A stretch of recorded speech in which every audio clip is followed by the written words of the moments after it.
OK. Là, on va faire un peu comme ce que je faisais à l'école, puis ce que je peux être amené à faire à job. On va faire un serveur Windows, serveur 2019, avec des ordinateurs genre Windows 11 reliés, un peu comme une infrastructure de travail. Là, dans les business, c'est ça qu'ils ont. Là. C'est des serveurs avec des postes reliés à un domaine. Ça, on va le faire ensemble. Fait que, première chose à comprendre, c'est que mon ordi, c'est virtualisé. Fait que mon ordi sert de host, qu'on appelle. Là. Fait que c'est lui qui va avoir à l'intérieur de ça des machines virtualisées. Fait qu'on, à l'intérieur de mon ordinateur, on va faire plusieurs autres ordinateurs, dont un serveur, qui vont tous se parler puis pouvoir travailler ensemble. La première chose qu'on a besoin, c'est Hyper-V Manager, là, qui est un virtualisateur, un hypervisor. Là-dessus, ça te permet de créer tes VM. VM, c'est tes machines virtuelles. Mettons qu'on pogne Paint, là, parce qu'on va en avoir besoin. Paint. J'ai même pas Paint. On va prendre Paint. Pour faire un diagramme. OK. OK. Fait que ma machine. Ça, c'est mon ordi. C'est mon PC à moi, là. Je vais mettre genre PC Rémi, là. OK. PC Rémi, c'est moi. Hein. OK. Mon PC, c'est ça. À l'intérieur de ça, bon, ça va être ça. À l'intérieur de ça, on va faire d'autres machines. Là, pour le moment, on va faire Windows Server ici, qui est ton serveur, qui est ça qui gère tous les services, etc. On va l'appeler WS 19, parce que c'est un Windows Server 2019. Fait que ça, on commence avec ça. Fait que première chose, Hyper-V, on va aller créer une machine virtuelle. On va la nommer, je vais l'appeler RL-WS, souvent c'est pour Workstation, fait qu'on va y aller plus DC, Domain Controller, un contrôleur de domaine. C'est ça qui gère le domaine. This is all. Il va le mettre dans mon C, programme, data, etc. C'est fine. Génération 2 tout le temps. Génération 1, c'est les anciennes. C'est plus nécessaire, puis c'est moins fonctionnel. La quantité de mémoire qu'on y attribue, la mémoire vive, fait que c'est la capacité à faire plusieurs choses en même temps. Je dirais un DC, là, un serveur, ça n'a pas besoin d'être bien gros, puis ça utilise mes ressources. Fait que moi, j'ai 32 GB de mémoire. Je vais y en mettre 8 GB, juste pour que ça soit plus rapide. Là. 8, c'est 80 quelque chose. 8 GB en mégabytes, parce que c'est en meg. Ça fait en base 2, ça. Je sais plus. Ça fait ça pour atteindre 8 GB. Fait que là, dans le fond, il faut une carte réseau qui vont se parler ensemble. Fait que c'est une switch qui appelle une vSwitch. Une switch virtuelle. Je vais prendre celle par défaut qui va être mon réseau à moi. Là. Quoique non, on prend en créer une qui se parle juste entre eux. C'est bon, ça. On va aller créer une virtual switch. Dans le fond, on a différents types de switch là, qu'on a besoin. On va pour tout de suite juste faire une interne. Ça veut dire qu'ils peuvent parler juste les serveurs ensemble sans pouvoir avoir accès à Internet. Là. Donc ça, on l'appelle vSwitch 1. Non. Internal. Puis c'est interne, fait que ça ne communique pas à mon réseau. On fait OK.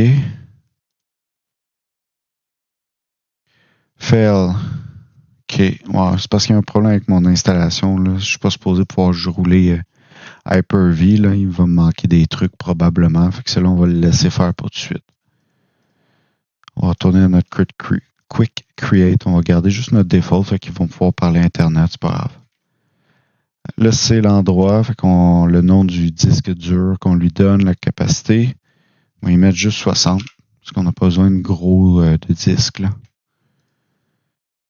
Le fichier ISO, fait que ça c'est l'image de la machine. À ce moment-là, on va aller chercher mon ISO de Windows Server. Ça ressemble à ça. Là. Fait que ça, c'est tous mes ISO qu'on appelle. Là. Fait que c'est quand on va faire une machine client. Fait que Windows 11, on va prendre ça. Mais là, pour le moment, j'ai un Windows Server ici à quelque part. Là.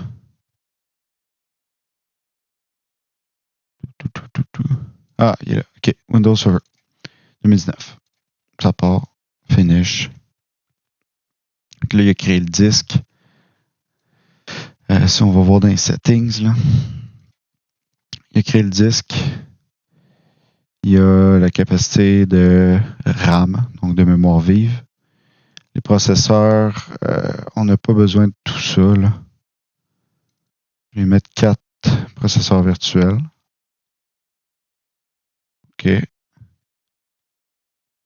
Puis, that's it.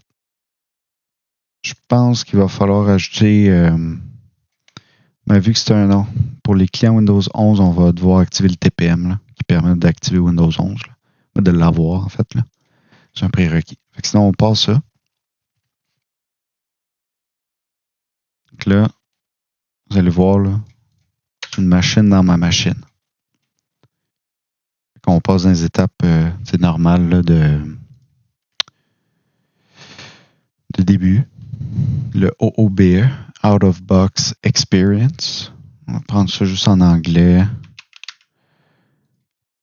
La langue du clavier, on installe. Pendant que, en fait, il m'a fait une pause parce que ça prend du temps à loader. Là. On n'a pas de clé d'activation. Ah, OK, attends une minute. Fait que là, standard versus standard desktop, là, il te faut tout le temps desktop experience. Sinon, tu es juste en ligne de commande. Ça pue. Fait qu'on fait standard desktop. OK, next. Custom. Tu choisis ton disque, tu fais installer l'OS. Puis, ça roule. Fait que je fais une pause, puis je verrai quand c'est terminé. OK. Pendant la pause, j'ai eu le temps aussi de régler là, le problème avec la switch interne. Fait que c'est ça qu'on va donner là, au serveur juste pour que les machines se parlent entre eux et qu'ils n'aient pas accès à Internet pour le moment, parce que c'est pas nécessaire. Donc ça, on va aller changer ça dans les paramètres de la VM. Au lieu de la default switch, on va y mettre la vSwitch internal. Donc là, la machine n'a plus accès à Internet. Elle va avoir accès juste au réseau qu'on va y donner. J'ai créé déjà là, le compte admin. Là. On tombe là-dessus. Ça, c'est notre serveur Windows 2019 qui va nous servir à faire plein de services. Première chose à faire, régler le réseau parce que là, il n'y a pas de données d'adresse IP encore. Là. Fait qu'il y a NCPA, CPL pour aller ouvrir là, les paramètres réseau. Je vais y en mettre une statique, une adresse. Je vais le mettre dans le 10 00. On dit 0, 10. Vu que c'est un DC, ça peut pas être le 1.1. Parce que le 1, c'est le default gateway. J'expliquerai pas c'est quoi. On va mettre 0.5 pour le DC. En /24. Encore là, j'explique pas tout ça. Là. 10.0.10.5, c'est bien juste pour que ça puisse communiquer ensemble. Là. Le serveur DNS, ça va être nous-mêmes parce que c'est nous qui va hoster le service de DNS. DNS, c'est la résolution de nom. Pour dire, hey, cette adresse IP-là, 10.0.10.5, c'est quoi son nom, en gros? Puis vice-versa, c'est quoi l'adresse IP de ARL DC01? C'est nous c'est le Windows Server qui va héberger ce service-là.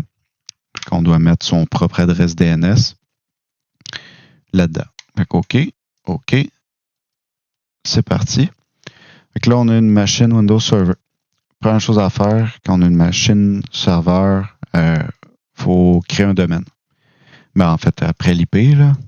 Fait que le domaine, c'est créer une forêt de serveurs. C'est les termes techniques, là, mais c'est pour pouvoir rajouter des ordinateurs à ce domaine-là. Donc, pour qu'ils soient tous dans la même gang, on puisse les gérer.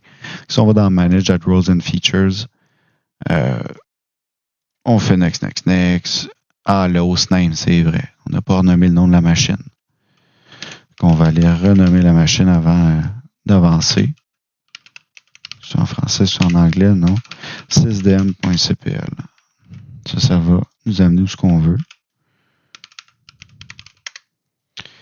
Pour changer de nom de la machine. Change, qu'on va l'appeler ARLDC01.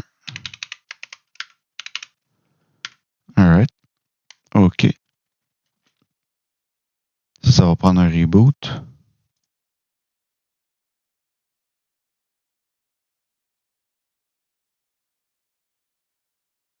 On peut voir la capacité d'utilisation de CPU, la quantité de mémoire assignée, le uptime, combien de temps ça roule. Bon, fait que là, on a changé le nom de la machine. Je vais me reloguer. Compte admin. Là, si on check, on va en CMD, hostname, ça va être maintenant RLDC01. Parfait. On va aller créer le rôle du domaine. Ça, c'est dans, bon, tu sélectionnes ton serveur, tu vas appliquer le rôle. Puis, c'est Domain Services ici. Tu coches, tu fais next, et install. C'est pas bien long d'habitude.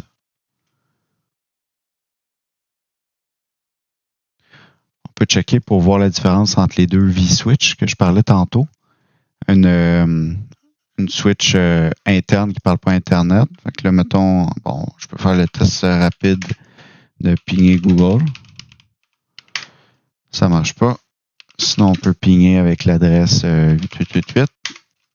Puis, il n'y a rien qui se passe. Ça veut dire que ça n'a pas de connexion Internet. Si j'y change les paramètres, puis je vais lui rajouter une carte réseau, default, fait qu'il va prendre ma carte réseau de ma machine. On y rajoute simplement. Je vais avoir une deuxième carte réseau. Maintenant, c'est celle-là. Puis celle-là communique à Internet. Donc, si je refais mes mêmes tests, google.ca, Google communique, et 8888, bon, c'est la même chose, ça va communiquer. Donc là, on le sait que ma segmentation de carte réseau fonctionne. Je vais l'enlever. Je n'ai pas besoin tout de suite. Ben, en fait, c'est quoi? On va juste la désactiver parce que je vais peut-être en avoir besoin tantôt.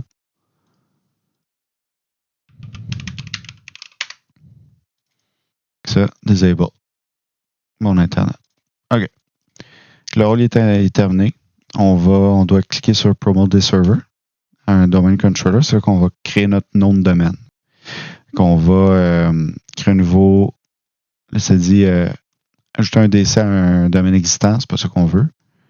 On veut add a new forest parce qu'on n'a rien. Là, le root domain name, comment on appelle notre domaine? On va l'appeler quoi?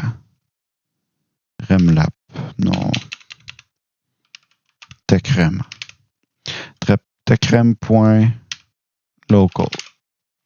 Fait que ça veut juste dire qu'on va s'authentifier à ce domaine-là. That's it. Point local, on pourrait mettre .com, on peut mettre .whatever. Mais local, souvent par défaut pour les serveurs Active Directory là, standard. Là.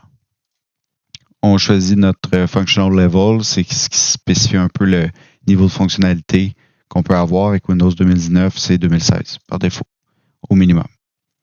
Bon, au maximum, en fait, parce que tu peux redescendre en arrière, mais on ne fait jamais ça.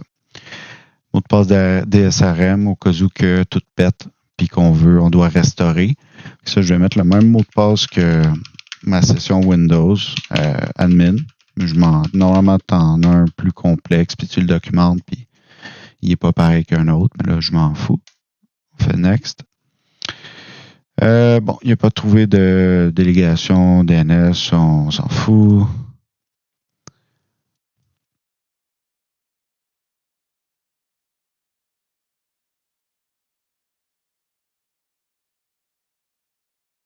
OK. Fait que NetBIOS, pour les anciens, les vieilles versions là, de Windows, ça te prend NetBIOS name. C'est plus nécessaire aujourd'hui. font Next.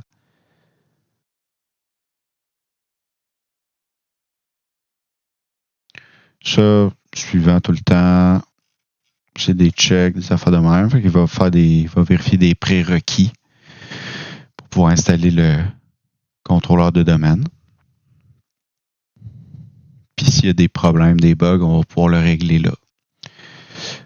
Bon, il y a c'est plus des warnings, là. Fait que ça, c'est pas grave. Tous les prérequis sont bons. Fait qu'on installe. Là, on va avoir créé notre domaine. On va remonter notre serveur Windows, changer le nom de la machine. On a vu la différence entre les deux types de virtual switch, là. Une qui donne accès à Internet, l'autre qui permet de juste se parler entre les machines. Mais on peut très bien juste se parler entre les machines avec ma carte qui parle à l'Internet. Mais ça, c'est une autre affaire. C'est juste que je veux pas que ça soit relié à mon réseau chez nous. Tu sais, veux dire?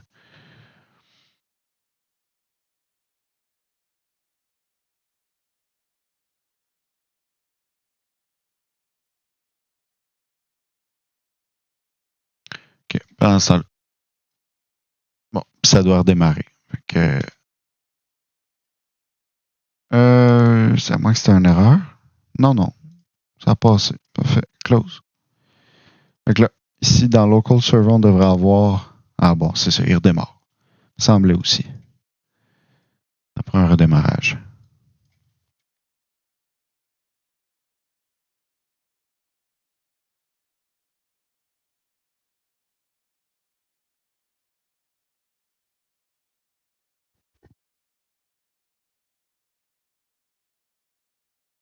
Pendant que ça roule.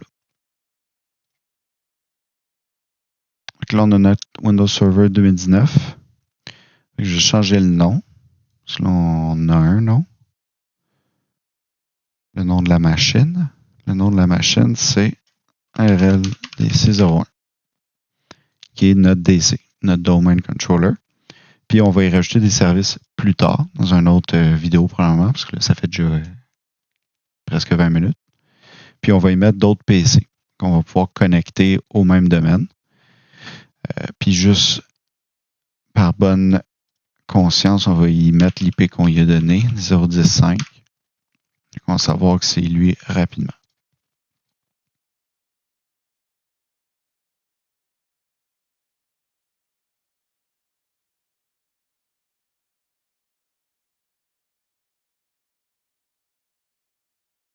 Après le reboot, après avoir créé un domaine, c'est toujours un peu plus long, là. Il y a beaucoup de services qui vont se relier, là, qui prennent beaucoup de jus. Plus on en ajoute, plus il y a du jus qui se tire au départ, là.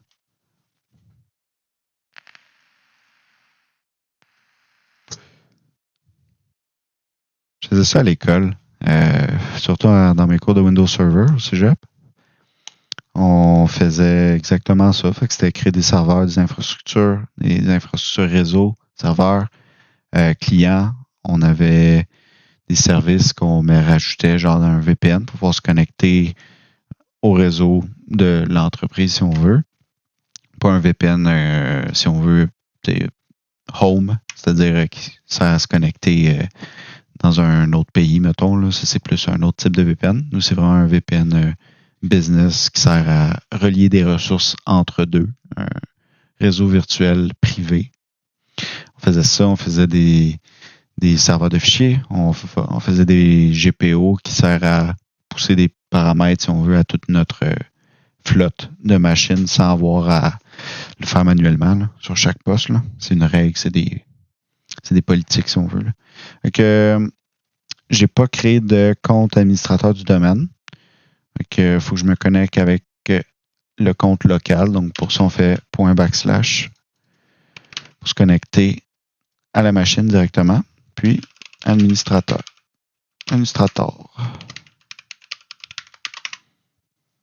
Avec le mot de passe. On va pouvoir créer des utilisateurs admin puis tout là.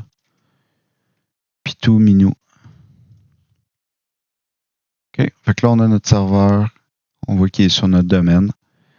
Notre nom de machine. Je vais désactiver l'IPv6 juste parce que, une bonne habitude.